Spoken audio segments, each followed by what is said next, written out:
Des équipements et du matériel audiovisuel d'une valeur de 300 millions de francs CFA. Ce don de l'Organisation mondiale de la santé (OMS) au ministère de la Santé et de l'Hygiène publique servira à équiper dans les 2 prochaines semaines 85 districts sanitaires sur tout le territoire ivoirien.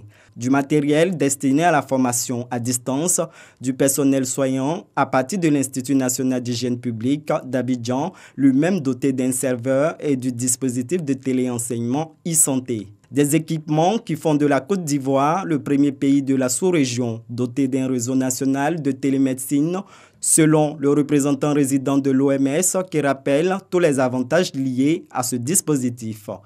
Le gain de temps, car plusieurs professionnels de la santé sur l'ensemble du pays peuvent être formés dans un court délai. La réduction des déplacements donc des agents de santé en dehors de leur lieu d'affectation et aussi la réduction du coût des formations des agents de santé.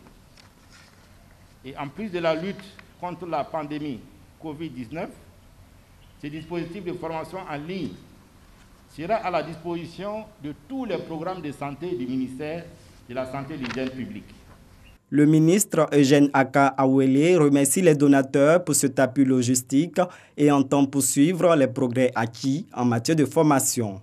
Dans le contexte de la pandémie à la Covid-19, où le choix de la stratégie du télétravail s'inscrit comme une démarche d'amélioration de l'organisation du travail pour tenir compte de l'exigence de distanciation sociale, la plateforme multimédia montre toute son importance. Le programme national de téléenseignement en médecine a permis de former à ce jour plus de 10 000 agents de santé.